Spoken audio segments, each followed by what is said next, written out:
Nako, matindi ito. Senador Bato, nagwala, hindi mapigilan. At ito pa, ang nakakatakot, mag-argumentado. Nakakainis sabi, nakakainis. Mag-huramentado ako kapag... Alright, welcome back to my YouTube channel. I'm Andy's Vlog. Senador Bato, nagwala, mag-argumentado. Nako, ay delikado na ho ito mga kaibigan. Nagwawala na mayroong kasamang pag-argumentado.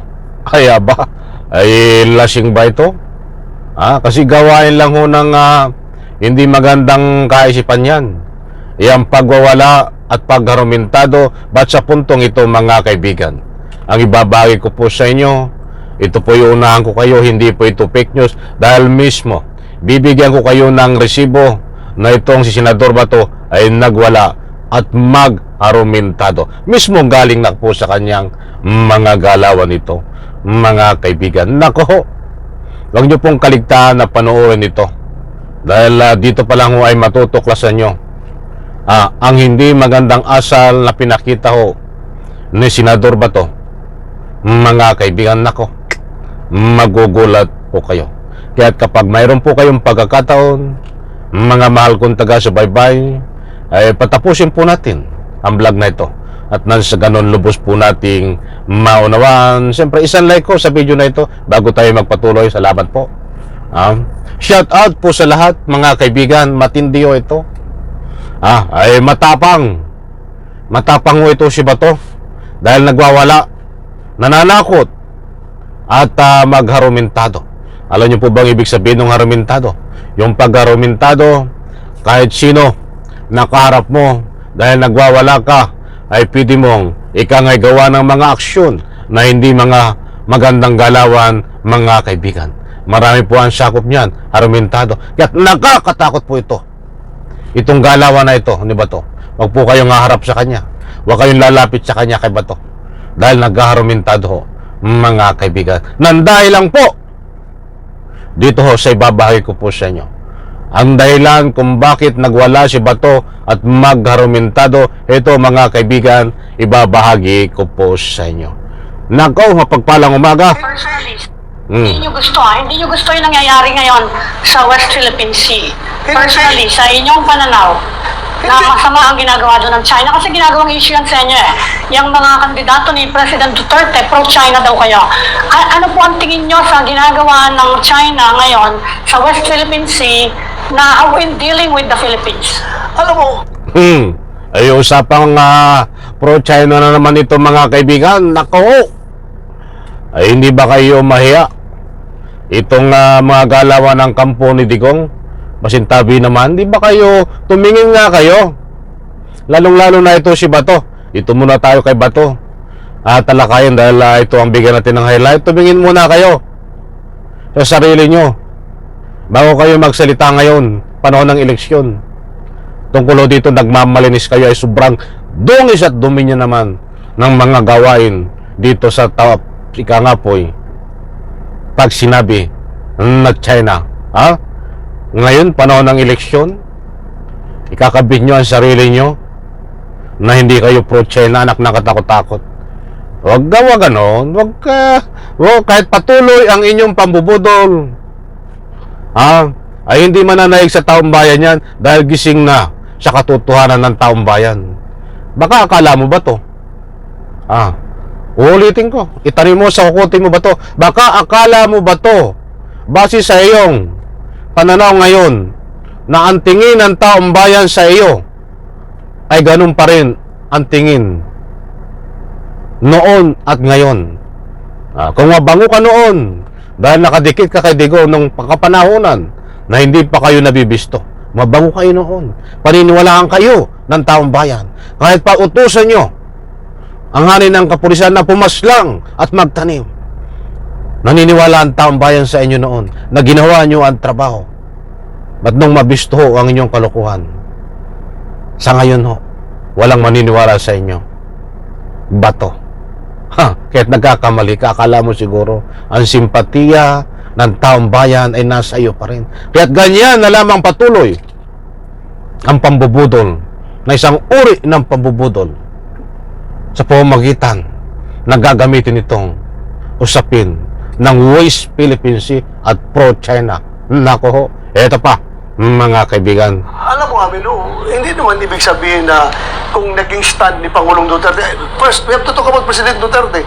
Hindi naman ibig sabihin na kung ang stand niya, yung kanyang foreign policy is to become friend to everyone but enemy to no one, pro-China na siya. Kaya siya nagkaroon ng stand na gano'n dahil hindi siya pro-America, hindi siya pro-China, but pro-Filipino siya. So gano'n rin ang stand ko. I am a pro-Filipino. Lahat ng ginagawang pambubuli ng Chinese dyan is galit na galit tayo. Alam mo, Ami, Pro-China, pambubulin na ako. Mga kaibigan, maniniwala po ba kayo dito sa sinasabi ni Bato? Reaction. At syempre dito sa bandang gitna ng ating tinatalakay, ibabagi ko po sa inyo na itong si Senador Bato ay nagwala at mag-argumentado, mga kaibigan. Nakakatakot ito, argumentado, may kasama na pagwawala. Nako, to stress the point, no?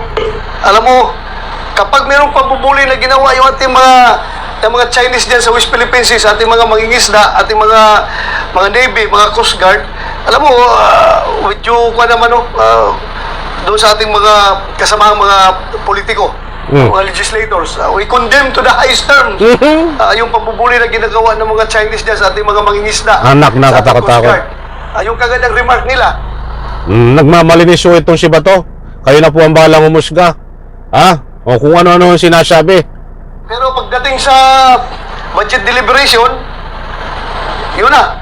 Yung AP Modernization Program Fund ay kinaltasan pa ng 15 billion. So ibang sinasabi, ibang ginagawa. Sabi, kailangan suportahan natin ang AP Modernization Program so that we can attain credible defense posture para respetuhin tayo sa ating mga kapitbahay na bansa at lalo, kasama na China dyan. Yeah. Pero pagdating sa budget, tinapiasan ng 15 billion ang modernization. Ang hina ng kukuti mo talaga, Bato. Hindi gira ang pupuntahan mo. Hindi palakasan ng armas ang usapin dito. Ang usapin dito ay palabra de honor. At ika nga ho, kung ang West Philippine Sea ay pag-aari ng Republika ng Pilipinas, dapat manindigan ang sinumang namumuno o presidente ng Republika ng Pilipinas. Bagkos ng panahon ni Digong at ikaw ay kasama doon na hindi nyo pinapansin kahit anong gawin na angkinin ng West Philippine Sea at kayo ay walang any comment para harangin yan. Kasama si Digong. Tapos ngayon ganyan, kung ano-ano sinasabi mo, na ika nga EEP modernization, hindi gira ang pupuntahan mo. Usapin ito ng ika nga mga palabra de honor na kailangang ipagtanggol sa pamamagitan ng usapin na hindi po sa pamamagitan ng palakasan ng armas. Kung anong sinasabi nito Decision ban. At saan ang pinapriority? Pinapriority yung mga AKAP, yung mga ayuda. Ano pa? Election na naman. Yan ang linis nito Itong vote buying, itong mga ayuda funds na ito, mga AKAP, mga AX, mga ano pang mga ayuda dyan. So, mga sundalo at yung mga Navy, mga Coast Guard. At, anak ng katakot-takot. Ay matindi ito si Bato, mga kaibigan.